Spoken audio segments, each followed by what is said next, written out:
Shalom, kami dari kelompok 2 akan mempresentasikan materi bab 3 yang berjudul Audit Laporan Keuangan Pemerintah Daerah.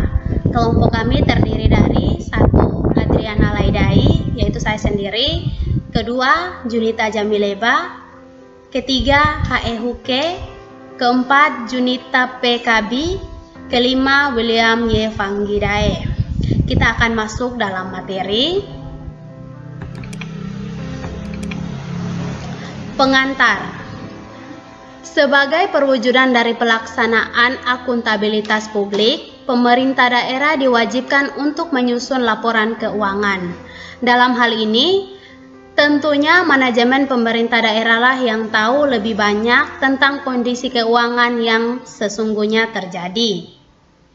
Untuk melindungi para pengguna laporan yang tidak tahu banyak tentang kondisi sesungguhnya di pemerintah daerah, maka diperlukan jasa profesi pihak ketiga yang independen, yaitu auditor. Tanpa ada jaminan terlebih dahulu dari auditor, maka pengguna laporan keuangan masih dihinggapi rasa ragu dan skeptik tentang kebenaran laporan keuangan yang diklaim oleh pemerintah daerah. Kita masuk ke slide berikut. Peran auditor sektor publik. Fungsi auditor independen tersebut adalah untuk memberikan jaminan atau reasonable assurance bahwa laporan yang dibuat oleh pemerintah telah disajikan dengan wajar dan sesuai dengan standar akuntansi yang telah ditetapkan. 1. Pemberian atestasi pada laporan keuangan. Auditor memiliki 2 fungsi utama, yaitu fungsi audit atau pemeriksaan dan fungsi atestasi atau pemberian pendapat maupun opini. Pada dasarnya, laporan keuangan yang dipublikasikan oleh pemerintah daerah dapat diklasifikasikan menjadi 2, yaitu laporan keuangan auditan, yang kedua, laporan keuangan yang tidak diaudit. Perbedaan utama laporan keuangan auditan dengan yang tidak diaudit adalah terletak pada apakah laporan tersebut sudah diaudit oleh auditor eksternal yang independen dan telah mendapat opini auditor. Materi selanjutnya akan dipresentasikan oleh teman saya.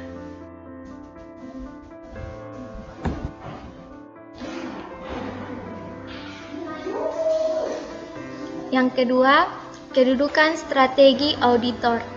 Dilihat dari aspek akuntabilitas publik, maka kedudukan auditor independen merupakan titik sentral dalam proses akuntabilitas sektor publik. Auditor berada di tengah-tengah hubungan segitiga antara pemerintah daerah, DPRD, dan masyarakat. Yang pertama, pemerintah daerah yang dalam hal ini berperan sebagai pihak yang diaudit. Yang kedua, DPRD, yaitu pihak yang berkepentingan untuk mengawasi dan meminta pertanggungjawaban manajemen pemerintah daerah.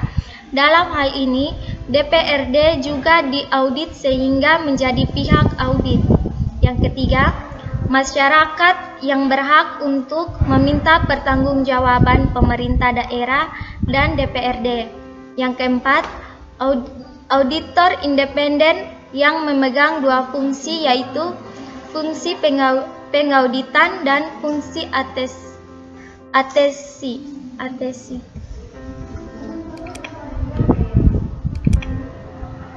Yang berikut, aspek audit laporan keuangan pemerintah daerah. Yang pertama, aspek audit pendapatan.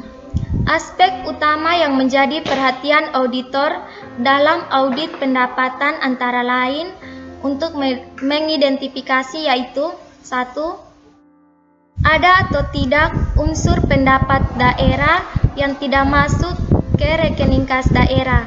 Yang kedua, ada atau tidak penggelapan pendapatan daerah. Yang ketiga, ada atau tidak kolusi antara petugas pajak dengan wajib pajak. Yang keempat, ada atau tidak komisi atas penetapan dana yang tidak masuk ke rekening kas daerah. Yang berikut, kedua, aspek audit belanja. Aspek utama yang menjadi perhatian auditor dalam audit belanja antara lain untuk mengidentifikasi yaitu: yang pertama, ada atau tidak ketidakwajaran belanja. Yang kedua, ada atau tidak belanja yang tidak dianggarkan atau melanggar peraturan perundangan. Yang ketiga, ada atau tidak markup dalam belanja. Yang keempat, ada atau tidak bukti belanja yang tidak sah atau fiktif. Yang kelima, ada atau tidak penitipan anggaran ke satuan kerja lain.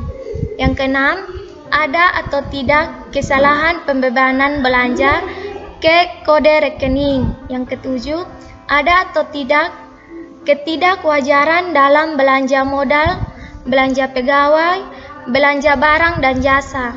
Yang kedelapan, ada atau tidak ketidakwajaran dalam proses pengadaan barang atau jasa. Yang berikut aspek audit pembiayaan.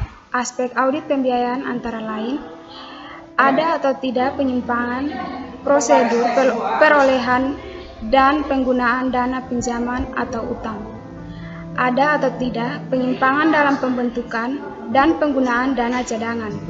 Ada atau tidak penyimpangan prosedur investasi, pernyataan modal Pemda, dan divestasi. Ada atau tidak prosedur pemberian pinjaman daerah. Yang keempat, aspek audit silpa. Audit terhadap dana silpa dilakukan untuk mengidentifikasi yaitu ada atau tidak kesalahan dalam mencatat dan mengakui besarnya dana silpa. Ada atau tidak penyimpangan dalam menggunakan dana silpa.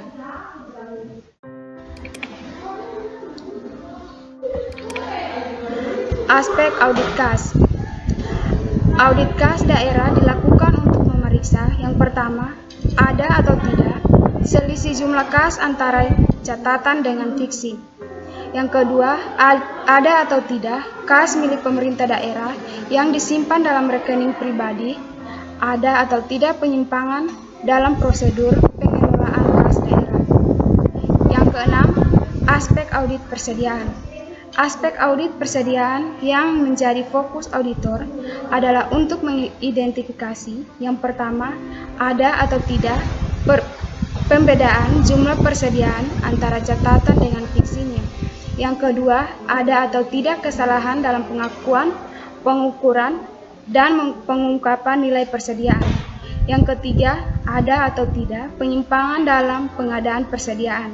Yang keempat, ada atau tidak ketidakcocokan antara data persediaan di buku jurnal, buku besar, dan buku pembentuan persediaan.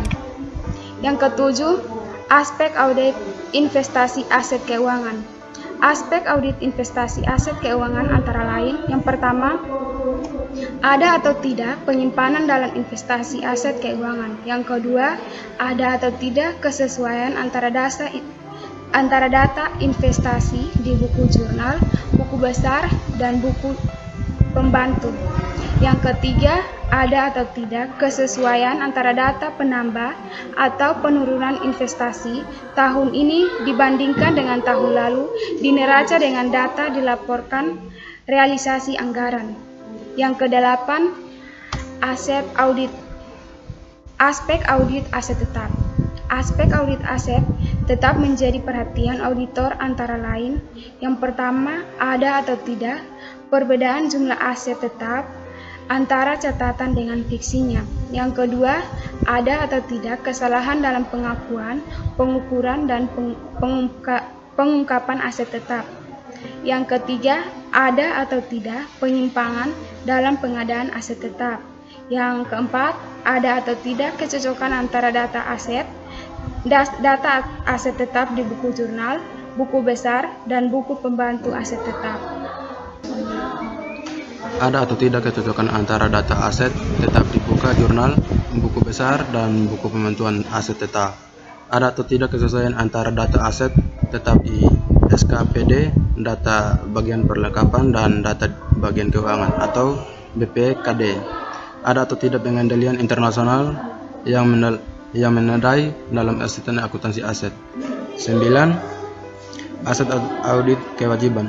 Aset audit kewajiban atau utang antara lain untuk mengidentifikasi yang pertama, ada atau tidak penyimpanan dalam prosedur pengadaan utang, ada atau tidak penyimpanan dalam pemanfaat utang, ada atau tidak kesalahan dalam pengakuan pengukur dan pengungkapan utang. Kompetensi profesionalisme dan identifikasi auditor sektor publik. Auditor sektor publik yang handal dan percaya harus didukung oleh 3 aspek, yaitu yang pertama, auditor yang kompeten, profesional, dan independen. Yang kedua, lembaga atau institusi audit sektor publik yang dan terpercaya. Yang ketiga, adanya standar auditnya sektor publik yang baik. Di samping itu, auditor sektor publik harus dimiliki identifikasi dalam pelaksanaan audit. Independensi dalam pelaksanaan audit meliputi yang pertama, independensi dalam pembuatan program audit atau program independen. Auditor harus bebas dari campur tangan. Audit diatur atau pengaruhi pihak lain dalam pemilihan teknik dan prosedur audit yang akan digunakan.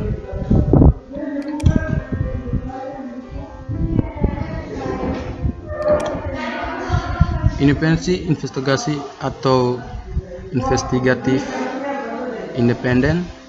Auditor harus bebas dari campur tangan auditor atau dipengaruhi pihak lain dalam pemilihan area aktivitas, hubungan personal, dan kebijakan manajerial yang akan diuji. Independensi dalam melaporkan atau reporting independen. Auditor harus bebas dari campur tangan, diatur atau dipengaruhi pihak lain dalam menyampaikan fakta yang muncul dari pengujian atau dalam menyatakan rekomendasi atau independen audit. Berikut jenis-jenis pendapatan auditor. Hasil dari pelaksanaan fungsi atestasi itu berupa pendapatan atau opini.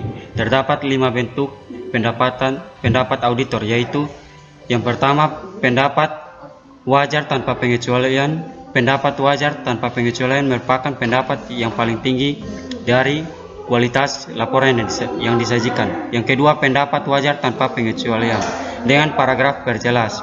Pendapat ini masih dalam kategori wajar tanpa pengecualian, hanya untuk POA atau akun tertentu perlu penyesuaian agar menjadi wajar. Yang ketiga, pendapat wajar dengan pengecualian. Pendapat wajar dengan pengecualian menunjukkan bahwa sebagian besar pos dalam laporan keuangan telah disajikan secara wajar, terbebas dari salah saji material dan sesuai dengan standar akuntansi, namun untuk pos tertentu disajikan tidak wajar.